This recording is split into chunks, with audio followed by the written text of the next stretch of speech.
Baghdad, a prominent Iraqi militia indicated on Thursday it would give any heavy weapons it had to the military once Islamic State was defeated and rejected a proposed U.S. congressional bill designating it a terrorist group. Harakat Hezbollah al-Nujaba, which has about 10,000 fighters, is one of the most important militias in Iraq.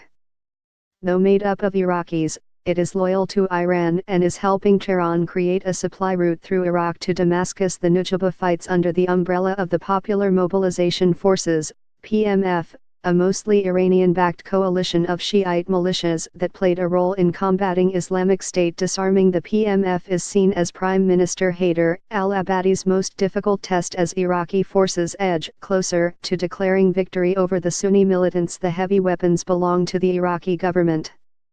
Not us. We are not rebels or agents of chaos, and we do not want to be a state within a state, Hashim al-Musa'i, the group's spokesman, said at a news conference on Thursday. He was responding to a Reuters question on whether his group would obey orders by Abadi, who as prime minister commands the military, to return heavy weaponry, reduce the number of fighters, or withdraw from Syria.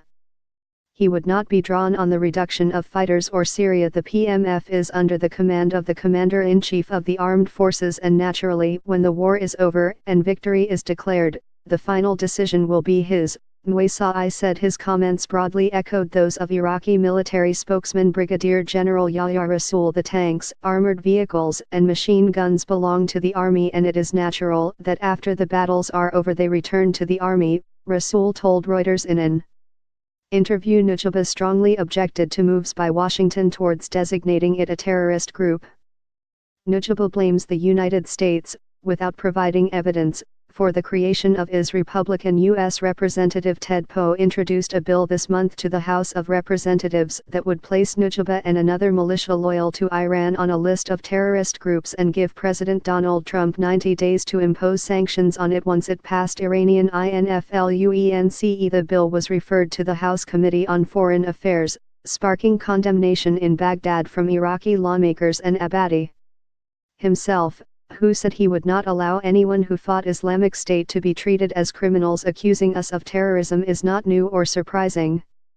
It is not a coincidence, and does not shock us, because we have never been part of the American bloc or project, said Musa'i. Iraq is backed by adversaries the United States and Iran in its fight against Islamic State. The United States is concerned that Iran, a Shiite Muslim regional power, will take advantage of gains against Islamic State in Iraq and Syria to expand the influence it amassed after the U.S. invasion in 2003, something Sunni Arab rivals such as Saudi Arabia also oppose. Tens of thousands of Iraqis heeded a call to arms in 2014 after Islamic State seized a third of the country's territory, forming the PMF, which receive funding and training from Tehran and have been declared part of the Iraqi security apparatus. They are paid by the Iraqi government and officially report to the Prime Minister, but some Arab Sunni and Kurdish politicians describe these militias as a de facto branch of the Iran's Islamic Revolutionary Guards Corps,